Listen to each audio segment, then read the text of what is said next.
Welcome, everyone. Thank you for attending this candidate forum. I am Corrine Shepard, President of the Bloomington League of Women Voters. The League of Women Voters is a nonpartisan political organization that never endorses any political party or candidate. Our purpose in hosting this forum is to provide you, the public, with the opportunity to learn more about the candidates so that you can make informed voting decisions.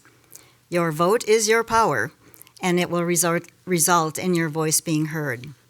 Election Day is Tuesday, November 7th, and early in-person voting is available here at Bloomington Civic Plaza starting on September 22nd.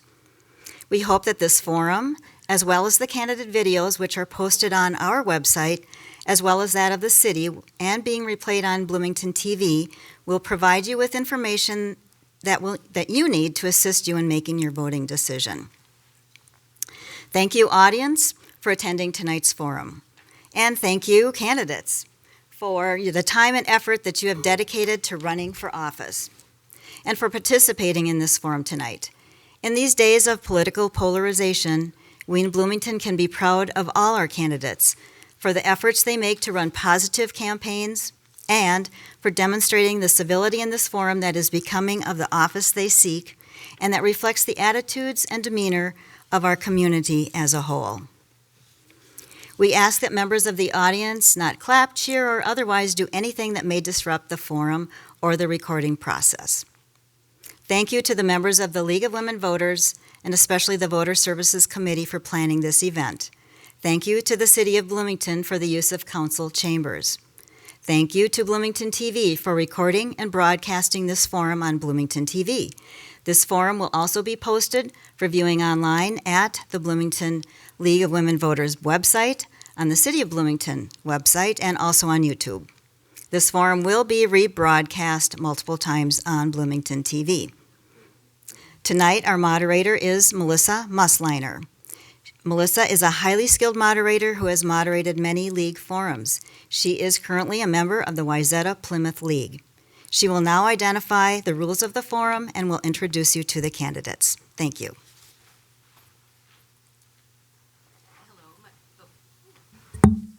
Hello, my name is Melissa Mussliner, and I am with the League of Women Voters Wayzata Plymouth, and your moderator for the evening. I've completed all moderator training required by League of Women Voters Minnesota, and I have moderated forums for several years. Before we get started, let's just make sure that all of our cell phones are turned off or put on silent. The League of Women Voters Minnesota and our local leagues conduct candidate forums to provide the public with an opportunity to hear candidates discuss the issues that are important to the members of the public. The League is a nonpartisan organization that does not support or oppose any political party or candidate. The views expressed in each forum are those of the candidates, not the League of Women Voters.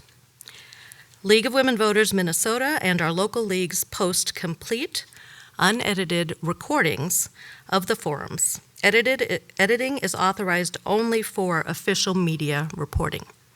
Excerpts or edited clips of candidate forums may not be used for political purposes. The recordings of candidate forums in their entirety are the sole property of the League of Women Voters.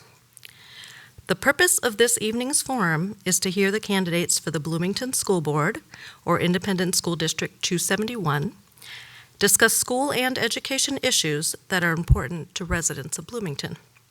All candidates running for school board in Bloomington this year, and whose names will be printed on the ballot, have been invited to participate in this forum.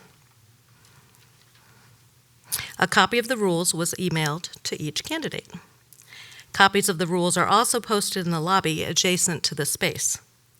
We will try to cover as many issues as possible in the time we have. If your questions are not addressed tonight, please feel free to contact the candidates directly. Here is the format. Speaking order was set before the forum and will rotate with each question. Each candidate will have 1 minute for an opening statement and 30 seconds for closing statements. Each candidate will have 1 minute to answer each question. League volunteers Joe Holub and Karen Dinnan will time candidate responses, and hold up signs to show candidates when they have 30 seconds left, when they have 15 seconds left, and when they must stop. And when that stop sign comes up, I've asked them each to complete their sentence. The forum will also have one or more lightning rounds where candidates will be requested to answer a question very briefly, either with one sentence or with a yes or no reply. As moderator, I will ask all the questions. The League of Women Voters Bloomington and I determine which questions will be asked and attempt in good faith to cover the topics of interest indicated by the questions submitted by Bloomington residents by email prior to the forum, or by attendees during this event. If you would like to submit a question this evening, please write it on an index card and pass it to one of the volunteers who is collecting the cards.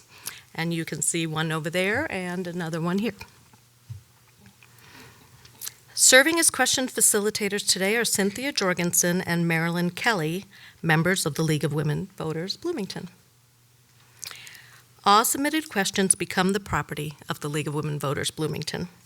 No campaign material, signs, brochures, cards, buttons, or clothing with candidate information are allowed in the Bloomington Civic Plaza. The forum is being video recorded. Candidates, please speak directly into the microphones so that your responses are heard and picked up by the video.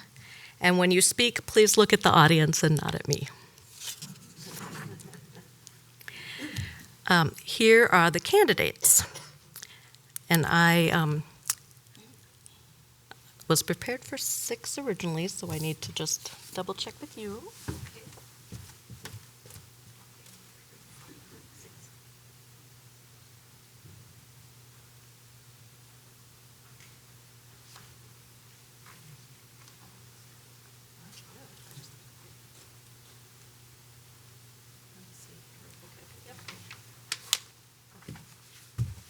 Thank you, just needed to confirm. So our candidates today for 3 seats are Nellie Corman, Maya Olson, Ricardo Rick Oliva, thank you, Lango Orijo, and Heather Starks. And just to let you know, Ms. Corman, Olson, and Starks are all members of the League of Women Voters Bloomington. So we will start with opening statements by the candidates, and they will each have 1 minute. So we will start with candidate Corman. Thank you. Good evening, everyone. Thank you. I want to start by saying thank you to the League of Women Voters for hosting this candidates forum tonight, and to the audience who's present here tonight and those who will be watching later at home. My name is Nellie Corman, and I have been a Bloomington resident for 20 years now. I'm a current board member. I am the mother of 3 kids that 2 of them already graduated, 1 already graduated from college too, and my husband and I still have another one in high school.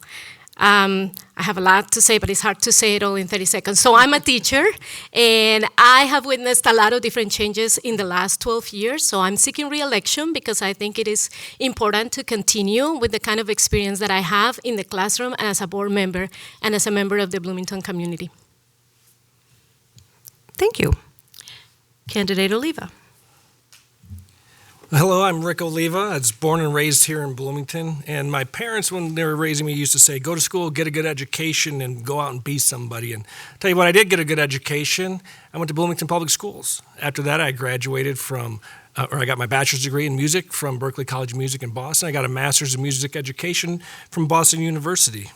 I have a passion for education, and I've spent the last 25 years teaching private music lessons, also at the West Bank School of Music and McNally Smith College of Music. I was also a teacher there for a while.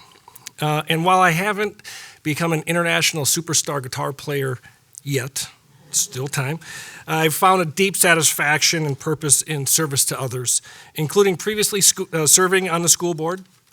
And I just finished up my 14th year, I think it was the 14th year of coaching youth baseball.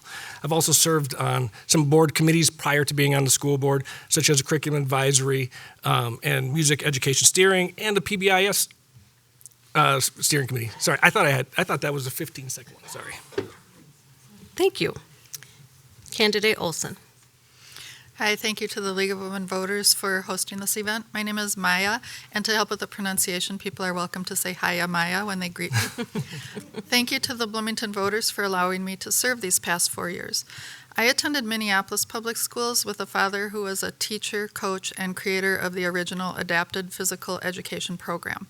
I share this because I grew up with values that instilled in me a strong passion for public education, teamwork, inclusivity, and advocacy. My husband graduated from Lincoln, and we have 2 adult children who benefited greatly from our Bloomington Public Schools, pre-K through graduation at Jefferson High School. My degrees in child psychology and early childhood education from the University of Minnesota, as well as my degree in elementary education from St. Catherine University, are a testament to my passion for working with children. I have been a Bloomington substitute teacher for 28 years and counting. I am an advocate for public education and for our students, and I am running for re-election to continue this work. Thank you. Thank you. Candidate Orijo. Thank you, League of the Women Voters, for the opportunity of bringing all this setup together, and for Bloomington voters, thank you for having the opportunity for Langa to speak to you. I am actually a migrant. I came to the U.S. 7 years ago, in which Bloomington is my home, and I got married last year. So I look at school as I'm going to have kids. I want a school that actually get to give more power to our kids. We get to have entrepreneurs in future. And then I have a degree in computer science, being an immigrant and exposed to different culture in Asia and Africa. And in the US here, I bring with me a huge diversity experience, and I've been participating with migrant communities, helping them to understand the American do's and don'ts, and I believe that I'll be a great candidate for this position. Thank you. Thank you. Candidate Starks. Hi, my name is Heather Starks. I'm running for re-election to the school board. I'm very proud to have served the last 4 years on the board, and I'm honored to be the current chair. I am a lifelong resident of Bloomington. I graduated from Kennedy High School. My husband graduated from Kennedy High School, and my mom is from the first graduating class of Kennedy High School. We have 3 kids. 2 are graduates of Kennedy High School in 2021 and 2023, and then I have one that just started as a freshman there this year. I'm a former educator. I taught American history and English and reading down in 196. I was a substitute teacher in Bloomington Public Schools, primarily in early childhood and pre-K. I am the former president of the Minnesota PTA, just finished up my term on the National PTA Family Engagement Committee, and I currently work in development in a nonprofit. I look forward to sharing more with you about myself tonight and my values, and I thank the League for the opportunity this evening. Thank you. 1 minute goes quickly, doesn't it? Now we will move on to the questions. Number 1, help us to understand the type of leader you will be by describing your 2 highest priorities for the Bloomington schools. And I will call on first Candidate Olson and then Candidate Starks to follow. Candidate Olson.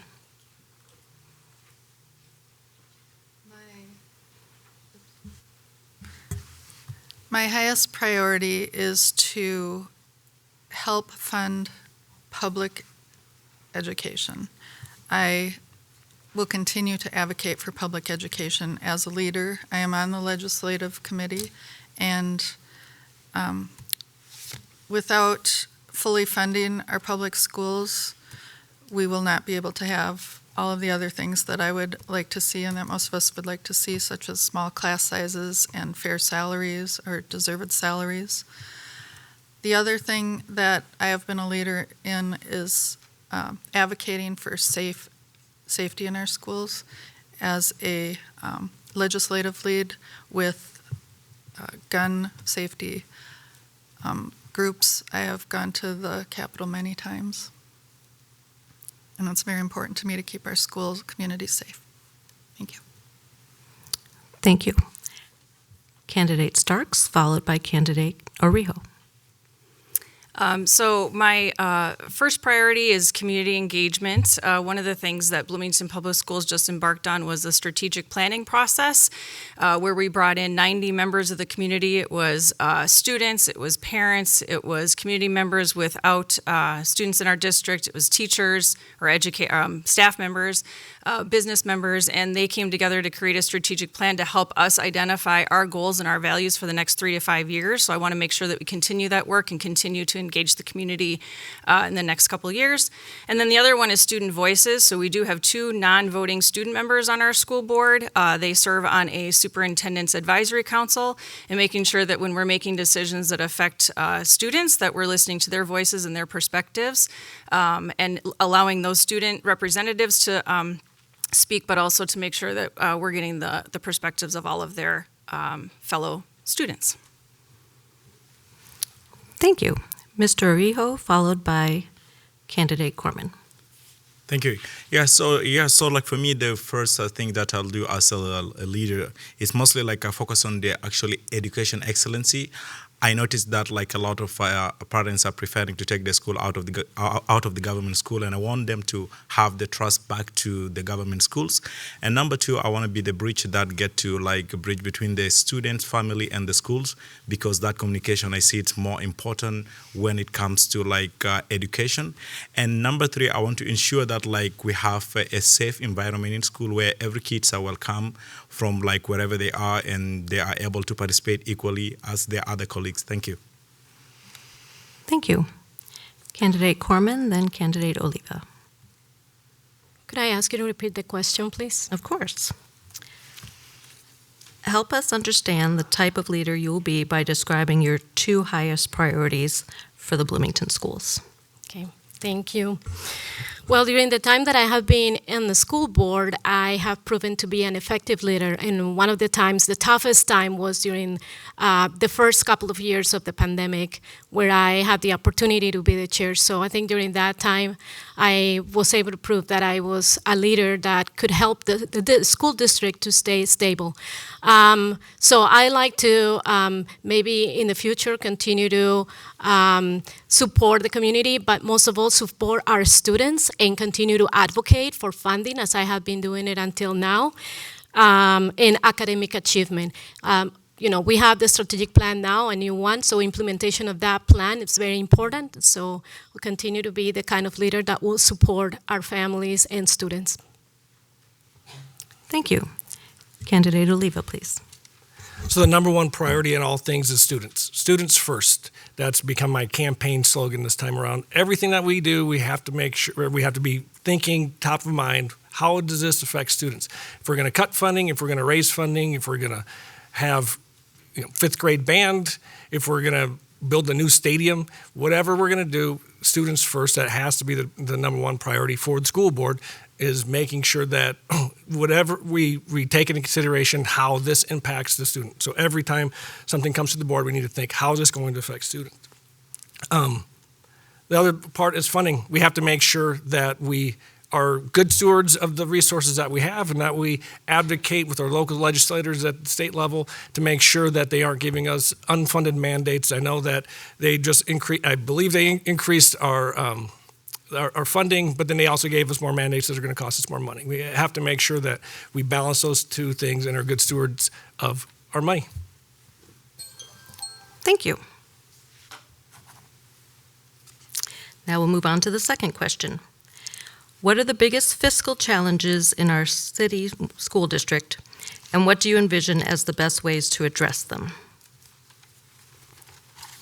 And we will start with candidate Corman, followed by candidate Olson. Thank you. Well, we continue to have the same challenges when it comes to school funding. So budget continues to be a challenge. Another challenge is the fact that we just went through this pandemic that still has some repercussions in our students and our community. So I think it's very important. While we were able to have more money, receive more funding from the past legislative session, there's still more that is to come. in terms of challenges. And so I think it's important to continue to advocate at the legislature to get the right type of funding to cover all the needs, the current needs and the future needs, because there will be more. Thank you. Candidate Olson, followed by Candidate Orijo. Could you repeat the question, please? Yes. What are the biggest fiscal challenges in our school district, and what do you envision as the best way to address them? So, yeah, well, we're grateful for the attention public schools have been finally getting when it comes to funding. What we really need to do is reform how we fund public schools altogether. Public schools are, in general, not adequately funded. And the day we can decide what programs to add rather than what programs need cutting, and the day we can pay everyone their worth is the day I will consider our schools to be adequately funded.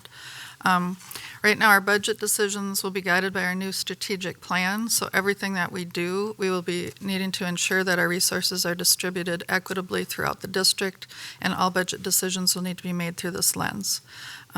Public schools should be funded in a way that ensures that we never need to cut essential programs or classes or cut teachers while increasing class sizes. Thank you. Candidate Orijo, followed by Candidate Starks. Yeah, so like staffing is one of the things that I've seen in the city. So like I will really ensure that like to see what costs the less of staffing, less bus driver and other stuff, and then I'll make sure that like to see how can we narrow that gap by like talking to the vendors or see the best way to address that one. And also I see another challenge is like funding for like students or like those who are from like certain countries that are not speaking English, so that funding is more important because the more students are like understand the language, the more they get to more integrate into the society. Thank you. Thank you, Candidate Starks. So one of the major fiscal challenges for a school district is we only receive funding through the federal government, the state government, or the voter approval. And so we can't just go out and say, well, our expenses have gone up, our students' needs are higher, and go just get the money. We have to go get approval. So that's one of the challenges. I also, when funding changed in 2003 in Minnesota, I think the analogy I'm using is we've had a pinhole leak going on. When we hit the legislative session this last session, we were 18.4% behind just inflation from 2003. So while 4% and 2% on the formula is awesome, it's not going to be nearly enough to cover that slow leak. And that slow leak over 20 years now means that we need to not just fix the pipes, we need to fix the sheetrock, we need to fix the tile, and special education cross-subsidy funding was only funded at 44%. The English language learner. So again, while it was awesome that we did get funding from the legislature, it wasn't enough, and since that's one of our only sources, we need more. Thank you. Candidate Oliva. Yeah, so the biggest thing is staffing, right? So funding funds all of your programming, and your programming is run by staff. And so if you want to hire high-quality teachers, you have to pay them well. If you want to have people that will actually drive your kid to school, you have to pay them well. If you want people that actually cook the food for your kids when they get to school, you have to pay them well. And it's harder and harder to find people that want to take jobs for minimum wage, so you have to keep increasing what you're offering. And so really it just comes down to having packages. Hiring staff goes beyond just the compensation package. You also have to make sure people want to make sure that it's a place that people want to work, that they feel respected, feel valued, feel heard. And so those are some of the things that we can do to help draw the talent here.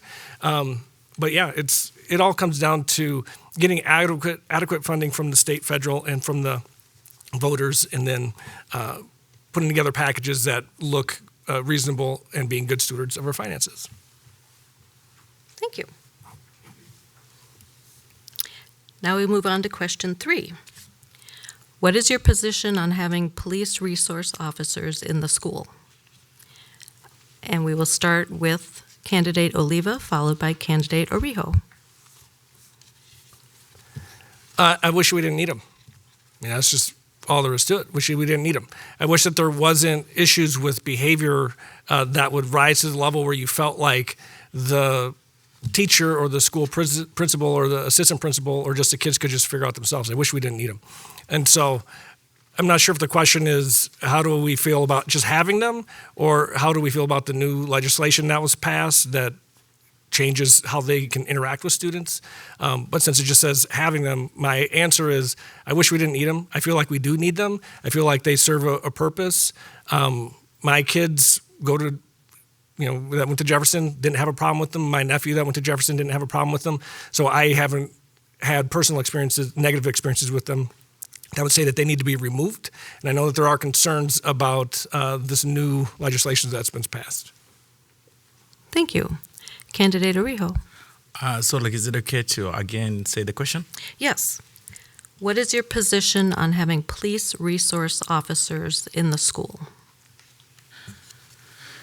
Okay, yeah. So I think it's actually it's important, but it depends on how are they there, because we want to ensure that our kids are safe and they're able to get the education. Because if the kid is scared, I believe that they are not going to perform well. So important, but the how are they going to be there? So that are they going to be there the same as they're outside, or they're going to be there in a very friendly way that kids can really relate to? And also number two, I think that kids need to be actually educated that that they are part of the community, because these are not two different bodies. They're same body, but they need to be educated that they're actually part of them. They're their friends. Thank you. Thank you. Candidate Corman, followed by Candidate Starks. Thank you. So one of our main, I did the opposite, right? Thank you. One of our main concerns is the well-being and safety of our students. So for that reason, I believe it's important that we have our liaison officers in the schools. We in Bloomington have a good relationship with the Bloomington Police Department, and our superintendent is in constant communication with the chief. And so working together and working a lot in training, we know that if we have resource officers in our schools, our kids will be okay, they will be safe. We haven't had any issues that we are aware of. And I know that there is current concerns with legislature related with the recent laws, but we continue, while other school districts are not longer having their resource officers in their schools, we continue to have that good relationship in Bloomington, and we continue to have our officers with our kids. Thank you, Candidate Starks. So one of the things that is really beneficial in Bloomington is that our school boundaries and our city boundaries are contiguous. So we only have to, we're working with one police department in this area. And as Director Corman mentioned, we do have a good relationship between Bloomington City and police and the school district. The other thing that want to make people aware of is our school liaison officer program in Bloomington is a opt-in model. The officers choose to join us. They're at the detective level or higher. Their position and their job is to build relationships with students, to be resources for families. That is their main purpose in our communities. And when this conversation has come up at the board, we've engaged the administration and other folks to say, is it working? Is that relationship working? We've heard it has. They're also plain clothed. They're in polos and khakis. And so we know that model in Bloomington, the way that we have it, is working. Thank you. And Candidate Olson, please. Yes, it is important to note that our SLOs, as we call them, our SLOs, as we call them, student liaison officers, are meant to make connections with students, and this is a proven way to keep students safe. They're not to be used for discipline purposes. Chief Hodges once stated that if a teacher would not call the police for a situation, then they should not call an SLO to handle the situation. If they are needed to keep students from harming themselves or others, they will be called upon to do so.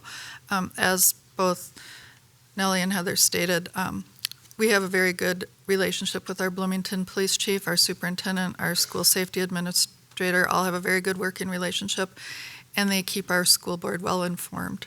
Our school district also has a good working relationship with the police department and the SLOs, and the topic is a very sensitive topic for me personally as a longtime school safety advocate, and one that I do not take lightly. Thank you. We'll move on to question 4.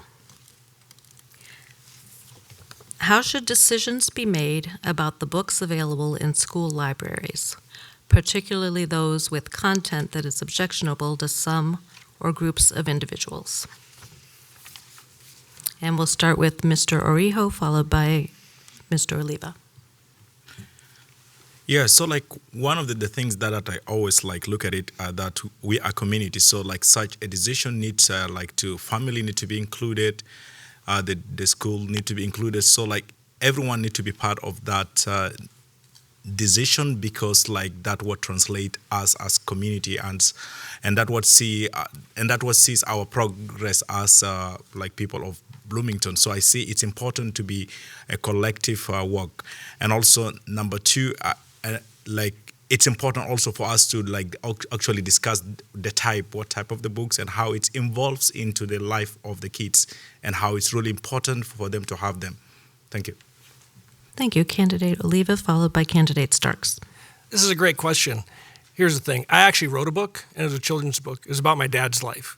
And it's called Little Tony, The Heroic Journey of Tony Oliva. And it talks about when he came to this country from Cuba and in the 1960s as a black man, where he would be at work, right? He was a baseball player. He'd be at work, and people would be yelling from the audience, "Hey, nigger, go back to the jungle and play with the monkeys," right? I didn't put that in the book because it was meant for children. And if I did put that in the book, I wouldn't, and you objected to it being in an elementary school, I wouldn't blame you, right?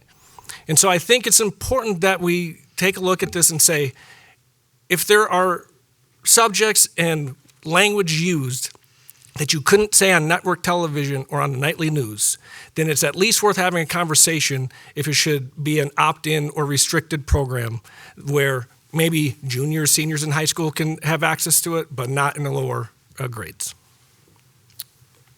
Thank you. Candidate Starks, followed by Candidate Corman. So the first thing that comes to mind when I think about this topic is the First Amendment. So when you read the law for both Minnesota and federal has the same definition. What does the First Amendment protect? So the definition of obscene means that it needs to be the literary item as a whole. It's not just a chapter, it's not just a paragraph, it's not just a section. So that's something that we need to consider. I've heard thrown around the idea that some written documents or some written items in our schools are child pornography, and if you look at the definition of that, that is not a written form in any way. It's all visual. Having books available for students, I think, is something that is paramount for a school district to have, and that can be a family decision on which books the children check out. We do have a policy in our school district. It's 606.1. Or if a family has an objection to a book in our system, they can fill that out, and it goes through a process. Thank you. Candidate Corman.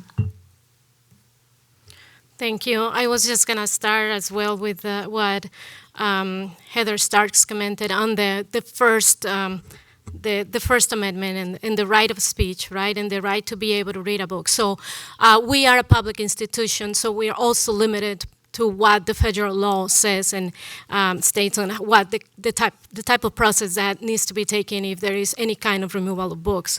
That being said, like she said, we also have a policy in the school district that takes you through a whole process where if you have concerns about a specific book, then you can fill out that form, and there will be a committee that will review, we'll have a review on this book. And I also agree with the fact that families have a right to choose what their students need to have access to.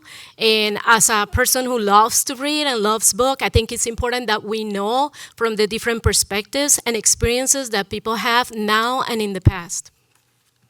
Thank you. Candidate Olson. So I trust the school librarians, our media directors, and teachers who are well educated in this field to choose age-appropriate reading materials for our students. When this is in question, as stated already, there is a procedure that can be requested and followed in which books can be reviewed to make certain they do not violate any policies. Regulation 606.1 explains it. What does not violate policy are books that make a segment of our population uncomfortable.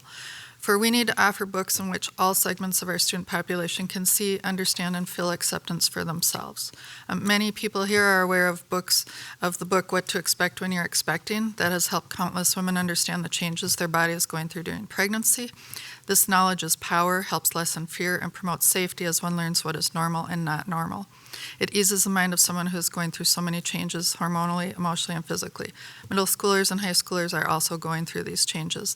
They too want and need to understand what is going on in their bodies and their minds. Often these topics are difficult to discuss, and that includes asking for these books. Thank you. Moving on to question 5. Please suggest how partnerships can be created between City Hall, area technical schools, and Bloomington schools for career pathways. And we will start with Ms. Starks, followed by Mr. Rijo.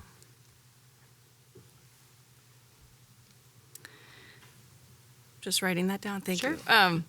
So we are fortunate in Bloomington to have the Bloomington Career and College Academy. So in our school system, our high school students have the opportunity to take classes in connection with Hennepin Technical College in areas of cosmetology, law enforcement, fluid power. I'm trying to think of all of them. We have a lot of different pathways. And so we already have a relationship with Hennepin Tech. I know we have a relationship with Normandale Community College as well.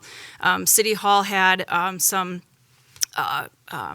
internships this summer that they offered that we learned about at a joint city council school board meeting. So the city council and the school board do meet periodically together to talk about issues that are across the area, so career pathways would be one of them. And so we have those relationships, deepening them, offering more options for students as students individualize learning, and a chance for them to go in a career pathway that's important to them. Thank you, Mr. Arijo, followed by Mr. Oliva. Yes, so is it okay again to repeat the question? Of course. Please suggest how partnerships can be created between City Hall, area technical schools, and Bloomington schools for career pathways. Yes, so I think it's actually important. So see that if we want to create future entrepreneurs, future independent, we need to have actually a timetable for that, whereby we in a different department and sectors of life, so that we get to expose our students as early as they can into the life outside there. Because one of the huge gap that when you are in school and you are at work, these are totally different. I couldn't relate it even myself. So I think it's great if we get to have a clear pathway on how students can really see what's going on at workplaces and get to relate to their interests. Thank you. Mr. Oliva, followed by Ms. Olson. As was already mentioned, we have Career and College Academy. It's a great program. It was there when I was on the board. That was 10 years ago. Wow, I feel old. It's been there for a really long time, and we have a lot of great programs, a lot of great pathways, a lot of options for kids, a lot of opportunities. And so I think, as candidate Stark said, a lot of those connections have already been made. Always looking for new opportunities, for new connections. But, to be honest, I think we're in a good spot, and definitely open to community ideas if you see more opportunities for growth there. Thank you. Ms. Olson. I am just thinking about my daughter when she went to college and thought, I wish I would have known there were so many of these careers that I didn't know about, and she switched her major to cultural anthropology while she was there.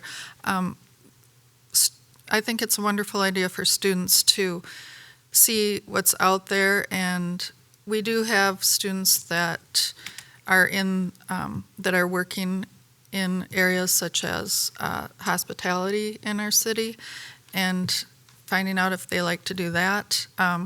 We have the AVID program, in which different careers are presented. People come and speak about their different careers for students who are the first in their family to go to college or to go to a trade school. And I think it's really important to have students see themselves out there in the working world. Thank you. Ms. Gorman. Thank you. When I first started on the board 12 years ago, there were only a few choices that were offered by the school district with the College and Career Academy. This is when it had just started, and I'm very proud that now we have expanded those options. We have more classes, more type of careers that our kids can be part of. It has grown so much, and in Bloomington Schools is really a leader in different areas, and this is one of them. I'm very proud of the kind of partnership that we have developed with the City of Bloomington, where city staff have gone to the schools to talk to kids, and also kids have come here to see what kind of job the people do here at the City Hall. And we continue to partner with the community and with the business community as well to provide those kind of opportunities to our kids to have that type of experience of knowing what other options they would have, whether they want to go to college or not. Thank you. Thank you. Next question. How do you plan to engage with and be accountable to your constituents while in office? And we'll start with Candidate Corman, followed by Candidate Oliva.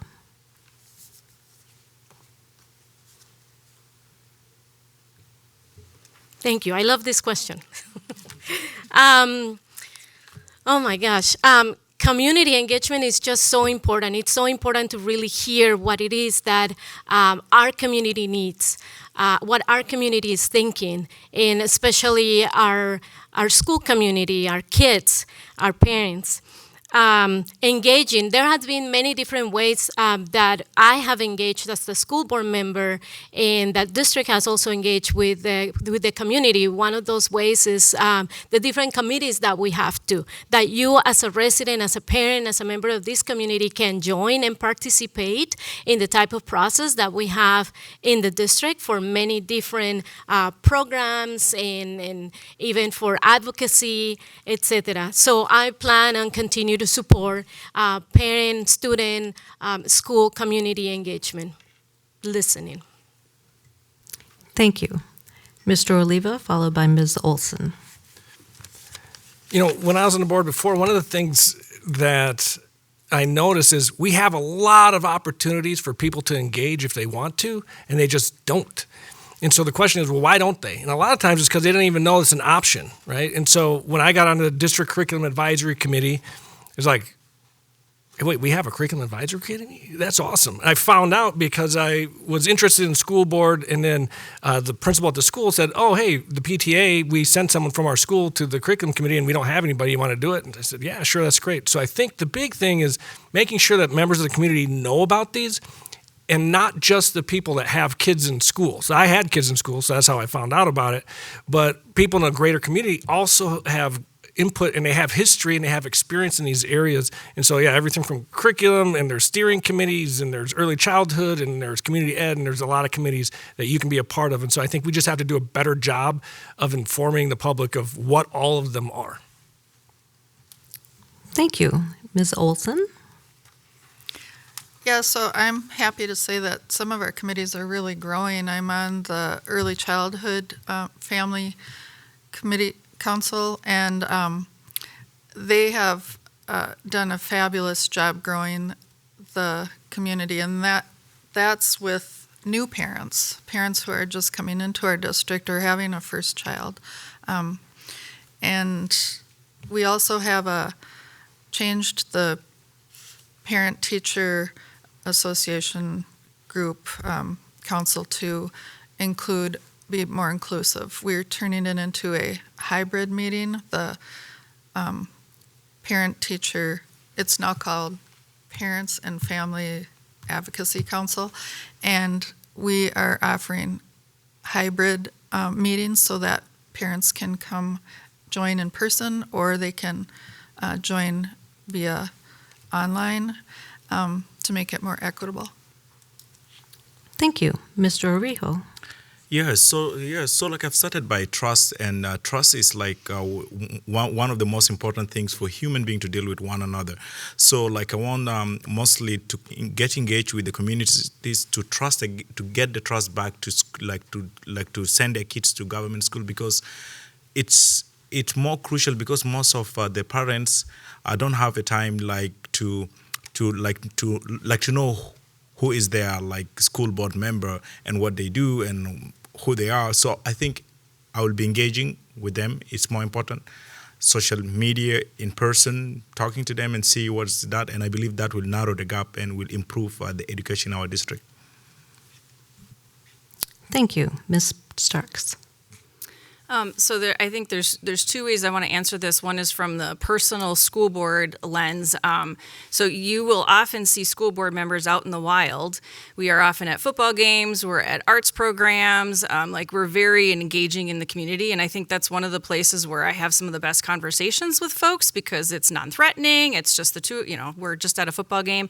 And so that's what I really enjoy. We also have an ambassador program in Bloomington where each school board member is assigned 2 to 3 of our schools or programs, and so we get a chance to go visit those schools on a regular basis. I was just at Indian Mounds yesterday for their family night, got to watch some Lego robots being built, and that was really fun.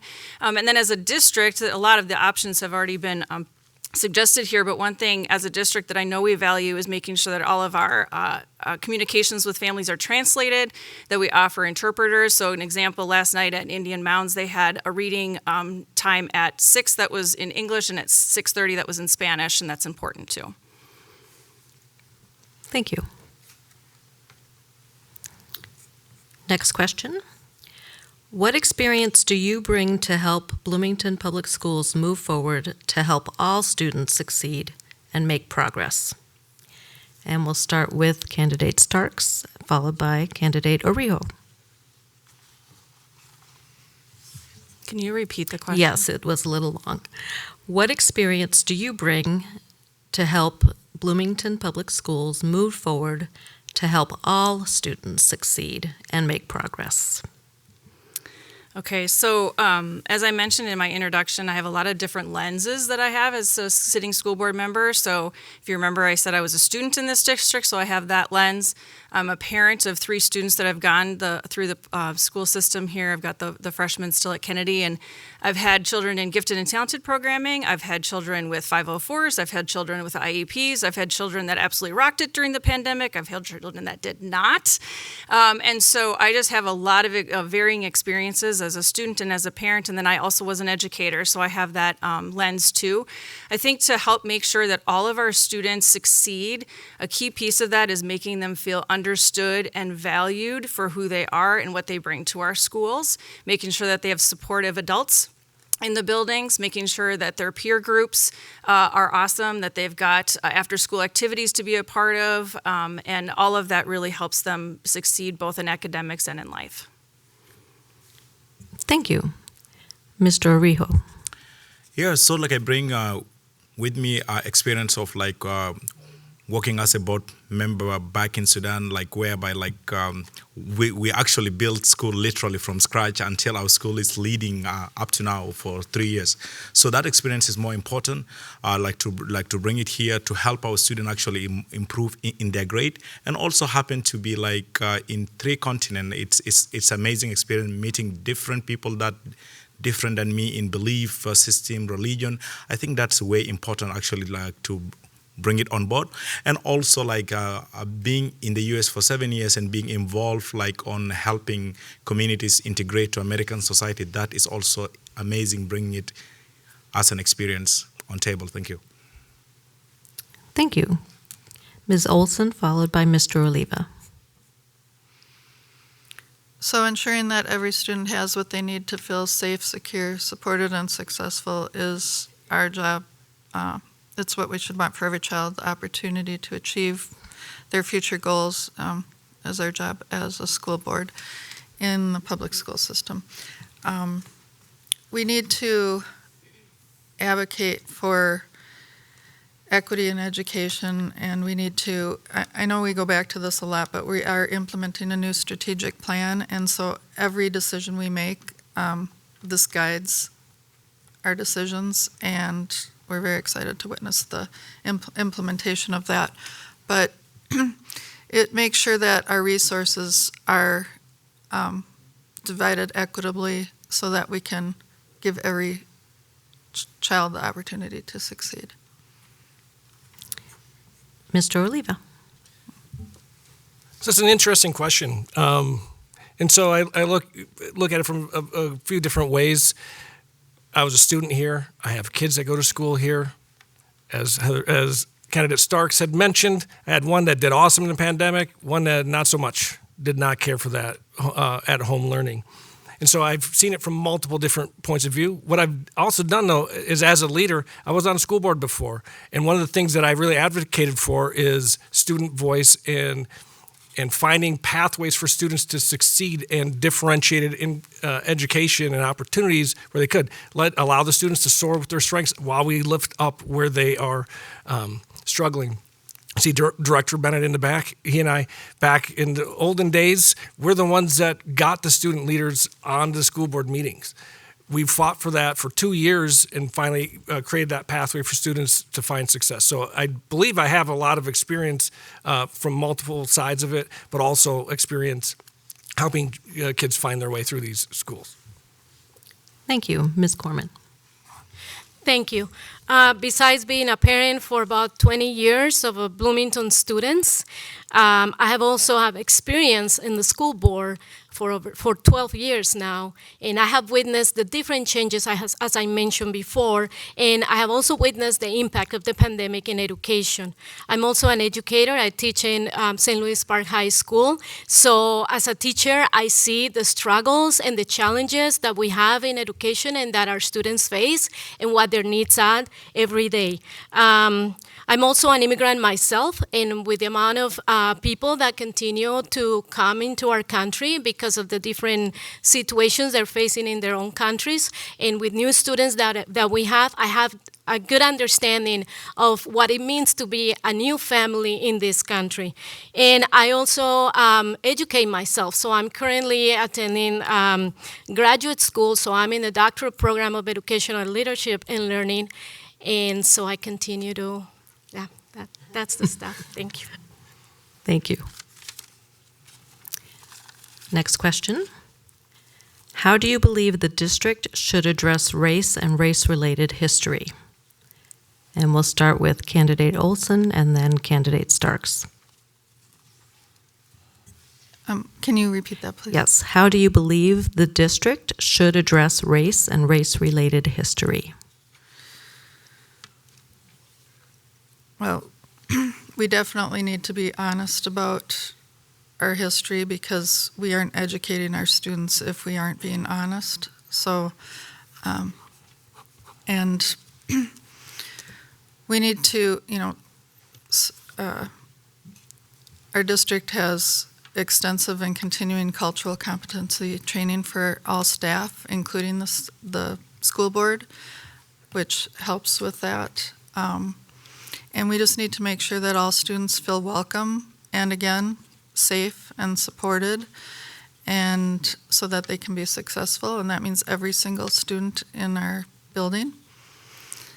And, it's true that there are some preconceived biases towards some groups of students, and so we need to make sure that those are addressed and that students can come to us if they feel that there are any issues that need to be addressed. Thank you. Candidate Starks, followed by candidate Corman. So as I mentioned before, I was an American history teacher. I taught 7th grade, and I loved that age group because they had a little bit of innocence left with them, but they were old enough to have some somewhat adult conversations. And so when I taught history and we talked about Ruby Bridges, for example, there was an amazing picture book. Middle schoolers still love picture books. And we would talk about that, and it's a really important thing to be able to talk about accurate history and giving kids a chance to challenge their thought process and how they view the world. And I think sometimes we don't always give kids enough credit for what they're able to discuss. I also am quite concerned. I haven't seen it locally, but globally, well, not globally, nationally, some attempts to have some curriculum or some books in the school systems that do not share accurate history. So that would be other piece too, is making sure that it's accurate, informative, and allowing kids to learn. Thank you. Candidate Corman, followed by candidate Oliva. Thank you. I think it's important that we validate race and that we celebrate our differences, that we acknowledge that it is real and that we acknowledge the struggles of different communities. So I think the way that we address it is by talking about what's truth and talking about us and making sure that everybody feels welcome and that we all belong. In our school district, we value diversity of all kind, and we actually have a cultural proficiency framework that we have adapted. And so through our policies and practices, we make sure that we talk about the values and the behaviors of each individual in a positive way, and that we have those kind of conversations that need to happen. Thank you, Mr. Oliva. I remember the second half of the question. What's the first half of the Yes, question? how do you believe the district should address race and race-related history? Okay, so that's two completely different questions.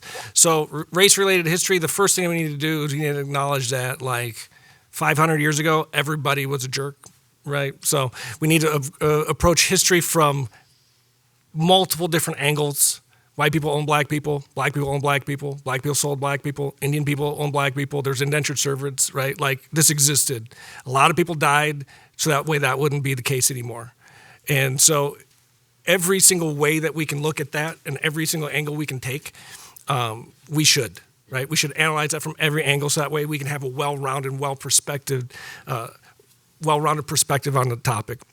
How we address race, as a mixed race person myself, I don't like everything then to become about race.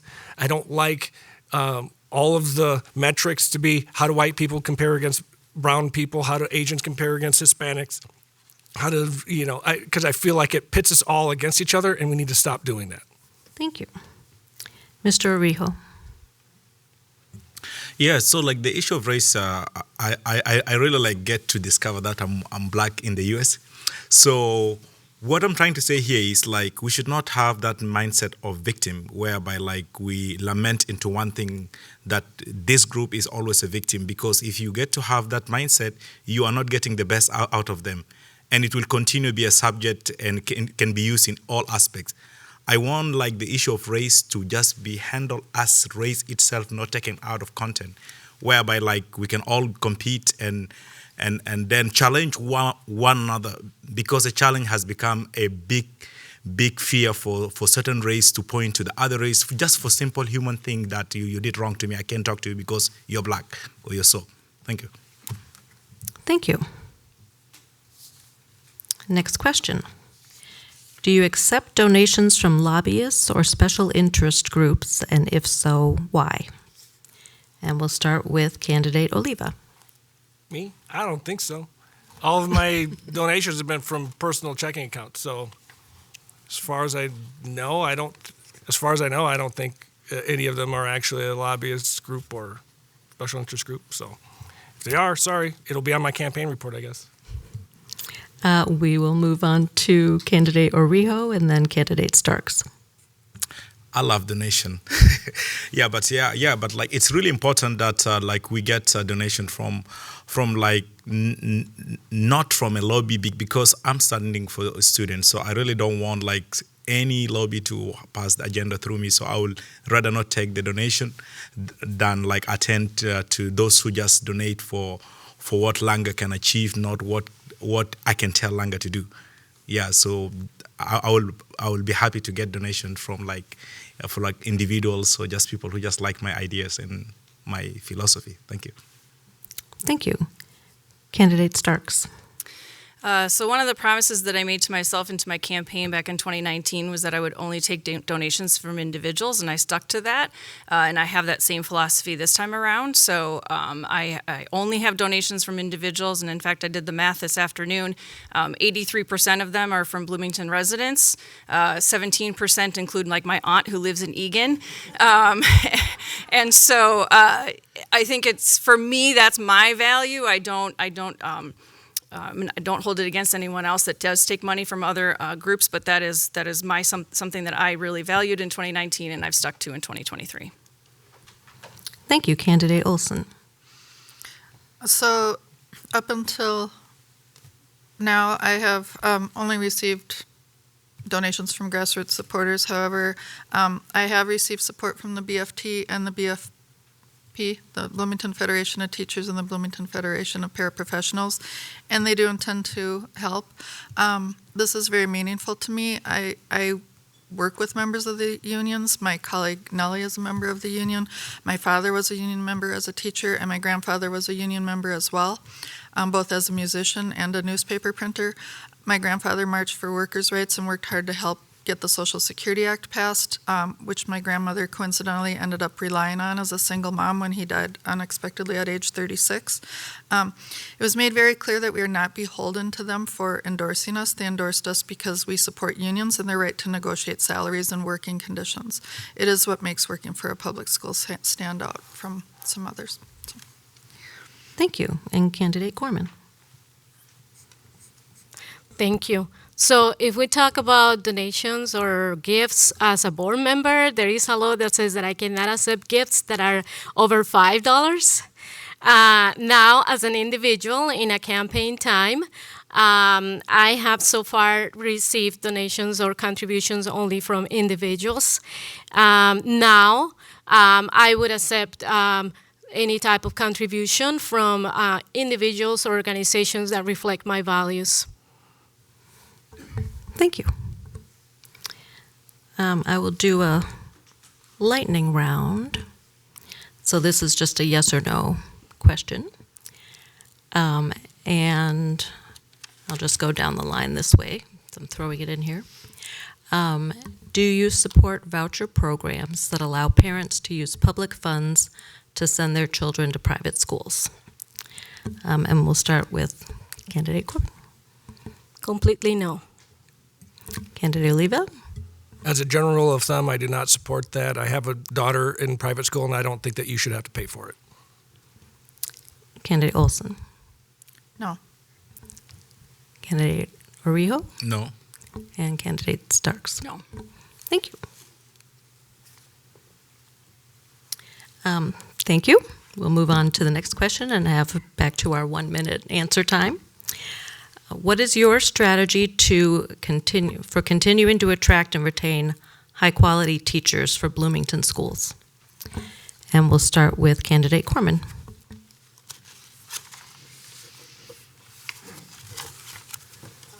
I'm sorry, can you repeat that question? What is your strategy for continuing to attract and retain high-quality teachers for Bloomington schools? High-quality teachers. We do have high-quality teachers, very well-trained and educated, so I'm very proud of that in our school district. We all are aware of the teachers shortage for different reasons. And there have been some steps taken at the state level and also at the district level where we intentionally recruit or try to recruit people to be in the teaching profession, and we make sure that we select the best people to be in the classroom with our kids. There are different programs like. Oh my gosh, I forgot the name. The SEEDS programs, where we intentionally we provide opportunities for people who are in our district to be in the teaching profession, and then recruit them with the intention to recruit them to be in our school district. Thank you. And Candidate Olson, followed by Candidate Orijo. Mm-hmm. Nellie was talking about the Grow Your Own program. Yep. Yeah, so we do, as she said, have high-quality teachers and staff. We have good labor management relations. I believe our staff morale is really going up. When I first ran, I was concerned about it, and a lot of that has to do with the support in the community as a whole, and I'm talking about nationally for public education. I think if we want to attract teachers, I think that we need support for public education and public education teachers. And parents are good role models for their students, to their children, to do the same. And And as far as attracting teachers, like she said, the Grow Your Own offers pathways to those who work in the district to become teachers themselves. Thank you. Candidate Orijo, followed by Candidate Starks. Yeah, wages is one of the things that attracts everyone. So I think like looking at the wages for like the teachers, it will really like attract them, and also this at the same time like always having a program to like develop the teachers like how they do stuff and all that. So that one helps also, and also like looking into zoning, whereby like teachers in Bloomington, do we have any teachers in Bloomington? Do they need improvement? And go a little bit. That one actually helps, because someone cannot like prefer to come all the way from way far city to teach here, even if he's master or what. So I think having that way of approach will really help big time. Thank you. Thank you. Candidate Starks. So the Grow Your Own program was already mentioned, so I won't spend any more time on that. But I think one of the things, one of my favorite things that I've done on the school board is to go through the superintendent search and hire Dr. Eric Melby. He's an amazing leader. He's an amazing educator, and I think the attitude starts at the top. And if you met or talked to Dr. Melby, you know that he's a relationships builder. He's very, really cares about our staff. He cares about how they're feeling and what's going on in their classrooms. He visits classrooms all the time. And if you saw the video, he also did a really amazing kickoff this year. Please go check it out. Learn to play the piano for that. And I think then that trickles down to the administration, the cabinet, the principals that we have, to have principals in our school system that value teachers outside of their classroom. Who are you as a human? What did you do over the weekend? Who do you know, like just everything about them as a whole person and not just as a teacher. And I know that that helps retain our high quality teachers in our system. Thank you. Candidate Oliva. Yeah, so hiring high quality teachers, it goes beyond compensation.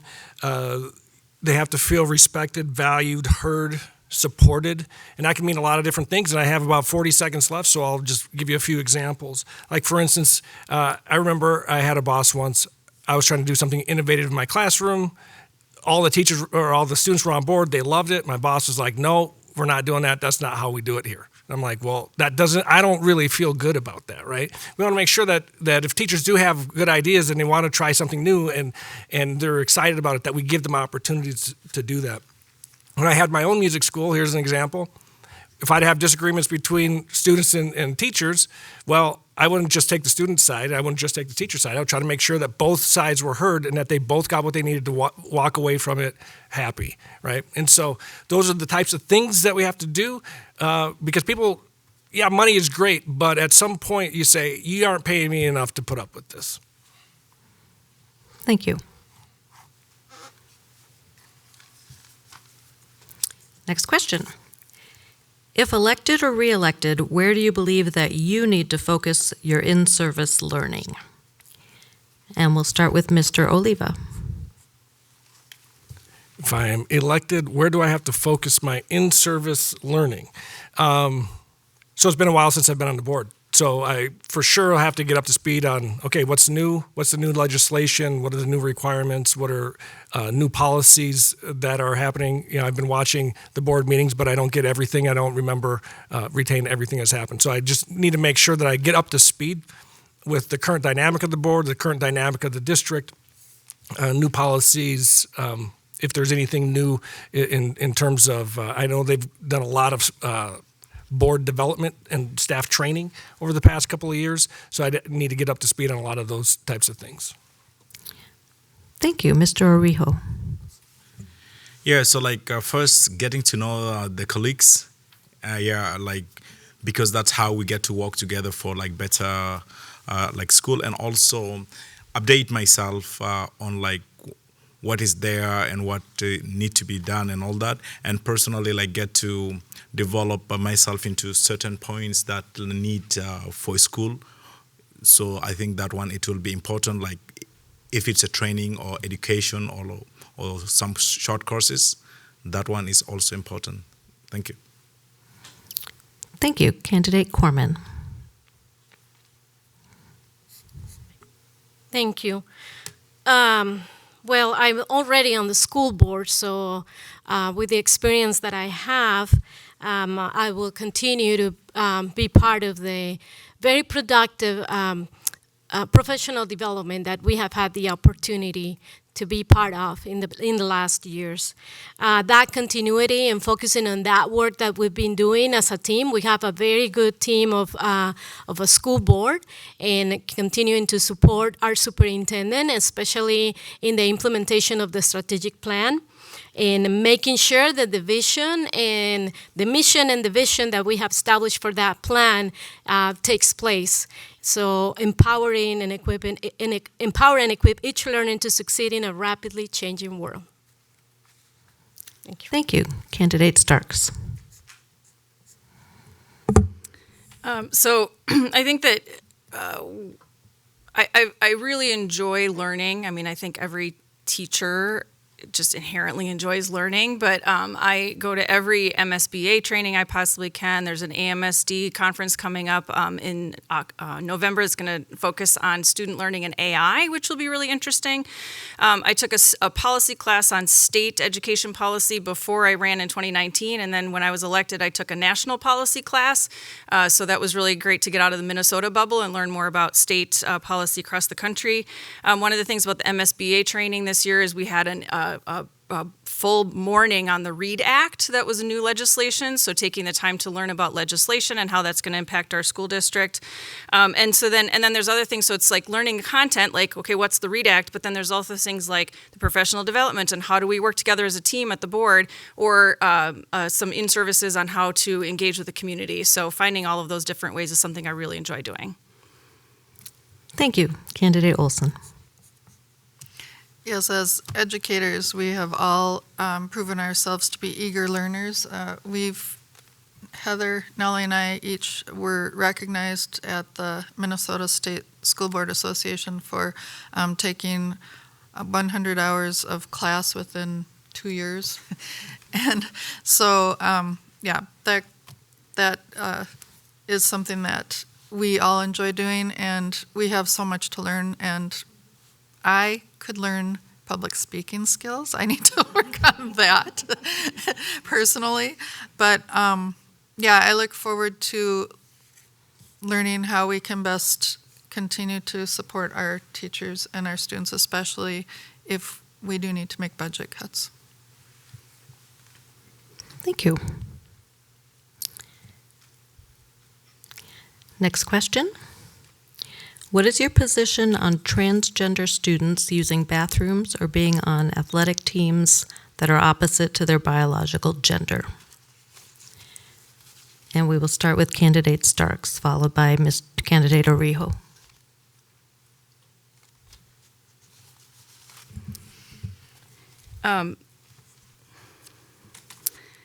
So I think this question, we need to talk about LGBTQ students in our society. They are 4 times more likely to attempt suicide.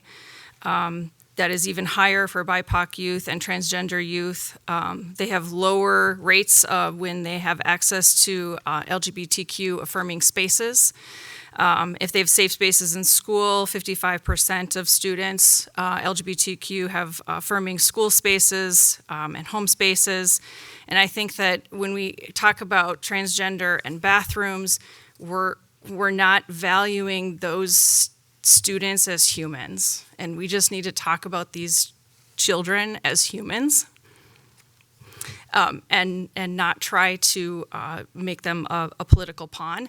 And it's the stigmatism, it's the marginalizism that makes them so much more vulnerable with their mental health. And so, yes, I feel transgender students should use the bathroom in which they identify. Thank you. Candidate Orijo. Yes, I missed actually the second part of the question. Sure. What is your position on transgender students using bathrooms or being on athletic teams that are opposite to their biological gender? Okay, first of all, like every human is life is important and it matters, and they need, everybody need to feel happy. But I see that like also it's important like as it's a school, it's important like as a child's mind did not yet developed for adulthood. So I think it will be good for us to use the correct bathroom for like the kids.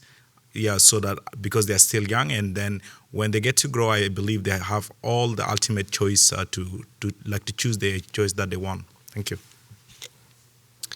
Thank you. Candidate Oliva, followed by Candidate Olson. I'm trying to organize my thoughts so that way I can say this clearly. So I recognize that there are inherent differences between biological males and females. There's a difference between a bathroom and a changing space. For, I don't know, as long as I can remember, boys and girls, men and women did not change in the same space unless they were married or dating. It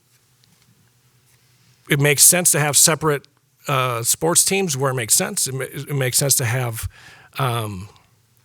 where a biological advantage would make a difference. It would make sense to do that. There are also things that we can do. For instance, remember, students first. If we can change the bathroom so that way all of the changing areas are single stalls, then it's not going to matter which one you go into. If you can change your bathroom so that way you have standing stalls and you have sitting stalls, SITTING, sitting stalls, and then you have a common wash area, that would make a difference. That's something we could do. Candidate Olson. Yeah, we need our students to survive, not just survive, but to thrive in our schools. We need to live up to our values of safety and well-being in order to do this. Making sure everyone in our schools feel welcome and that they belong. If this is not the case for any individual, then we need to address the issue and make the changes as needed. This sounds like, this has clearly been an issue, and so I don't see any reason why not to accommodate for these students. Also, because adverse childhood experiences directly impact educational outcomes, we know that this will affect how they do in school if they are feeling marginalized. Thank you. Candidate Corman. Thank you. All of our students are human beings, and therefore we need to recognize their humanity and their dignity as such. And often our students are in the LGBTQ population, or they tend to be more victims of targeting actions. And so I think it's very important that we continue to make sure that all of our students feel safe. And when it comes to bathroom, I know that the school district has provided spaces and try to accommodate as much as possible. While some people might be thinking that all students are using the same bathroom, all different genders, the truth is that there are specific spaces that they can use. When it comes to sports, we are now seeing all students joining all different types of sports. So there's not really that big of a difference. We have girls even in our football team, and they're just as strong as the other kids are. So thank you. Thank you.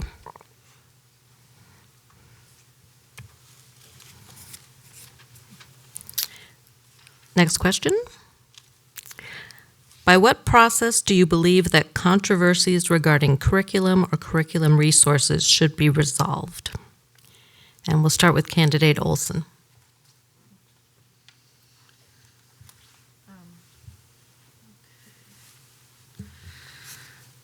Well, we do need to listen and be respectful in conversation. I do think that a lot of the issues have been introduced as red herrings to weaken our public education system. And so we need to be careful not to be distracted when these issues come up. If there are issues that need to be addressed, we have policies and we have ways that those can be handled. We are a very good district when it comes to being approachable, our superintendent and our school board. Candidate Starks. Can you repeat the question, please? Yes, by what process do you believe that controversies regarding curriculum or curriculum resources should be resolved? So by what process? We already have a process. We have, as I mentioned in an earlier question, we have 606.1, that's the controversial issues venue that we have. I think sometimes there's a misunderstanding of what a school board has control over versus what the state has control over. So let me talk about that for a minute. The state sets the standards. They say this is what you are going to teach. And then we as a school system determine how about we're going to go teach that. But so I think sometimes folks will come to the school board thinking that, well, just remove this item from your curriculum. That's not how that works. So understanding where the role is between the state, the Department of Education, the school board, and what we truly have control over is important. And then I'm going to go back to 606.1 is our school district's way of handling those controversial issues and making sure that there is a process by which they can go through. Thank you. Candidate Corman. Well, when I hear the word controversy, then I think immediately about polarities. And right now we have different polarities. And when that happens, going to the extremes is never healthy. And it actually takes us away from what needs to be the main focus, which is to make sure that we are working with the students in academic achievement and that we're also making sure that they are safe.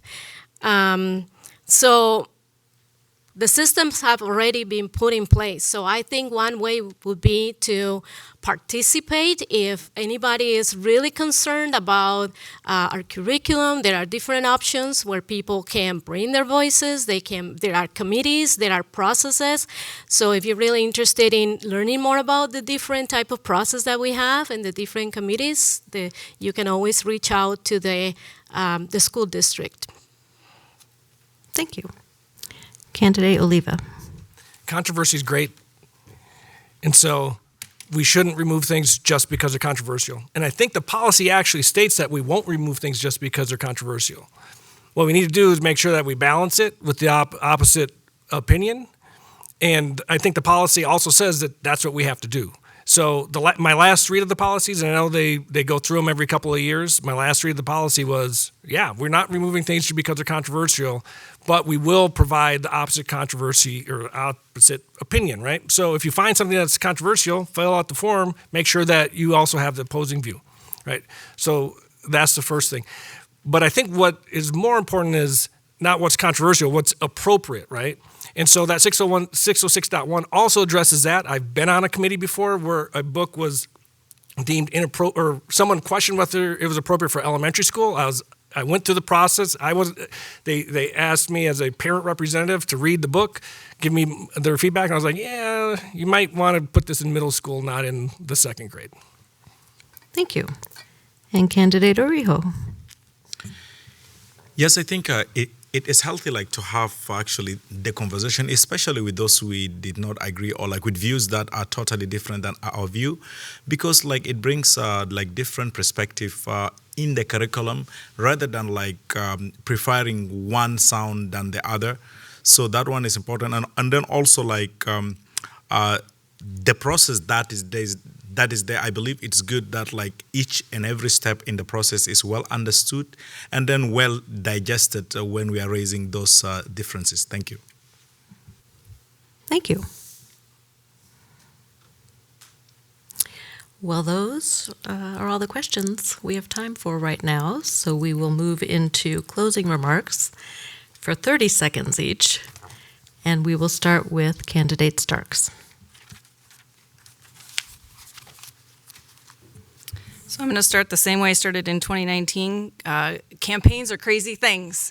It's really hard to get across as a candidate who you are at 30 seconds at your door in a 5-minute video in a forum like this. So I encourage you to look at my website at starksforschools.com.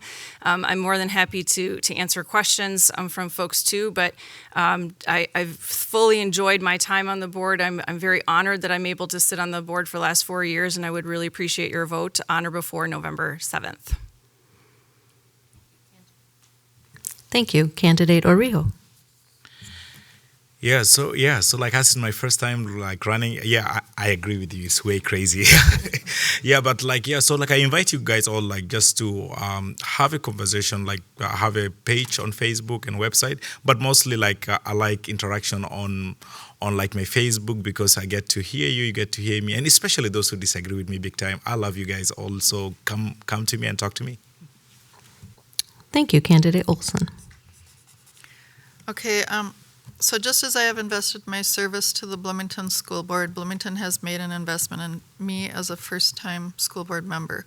I am grateful for all I have learned, and I am grateful for the opportunity I have had to serve. I am now running for a second term to serve in part because of this investment, and so that I may continue to advocate for a safe and secure school environment, sustainably funded public schools, attracting and retaining valuable teachers and support staff, and valuing equity in education. I will also continue to work on effective collaboration with this school board that has worked so well and accomplished so much together these past 4 years. Thank you.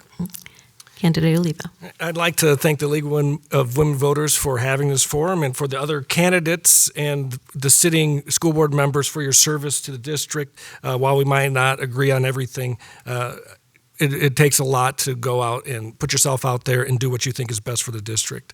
You get 3 votes at school board. I hope I earned one of them. If you still have more questions, please reach out. olivacampaign@gmail.com is my email, or on the web, olivaforschoolboard.com, or on Facebook /olivaforschoolboard. Thanks. Thank you, Candidate Corman. I want to thank the League of Women Voters again for this opportunity for us to be here tonight.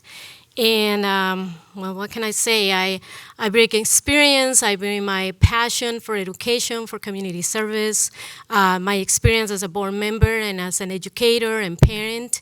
And I value public education, and I want to continue to be able to advocate for what our kids need, for what our schools need. So I hope you consider voting for me. Let me know, please, if you have any questions.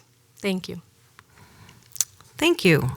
Thank you, candidates, for participating in this forum and for your willingness to participate in the democratic process by running for office. Audience, you may applaud the candidates now.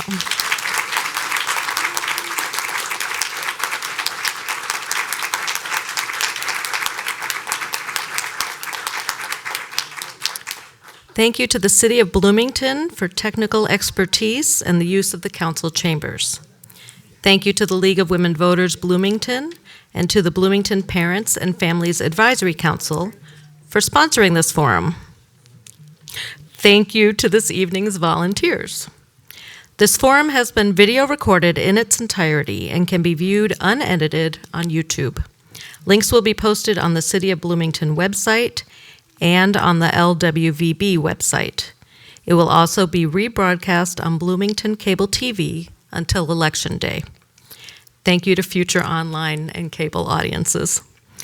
Remember to vote on or before Tuesday, November 7th. For information about registering to vote, voting early, and voting in person, visit the Minnesota Secretary of State's website, www.mnvotes.org, mnvotes.org.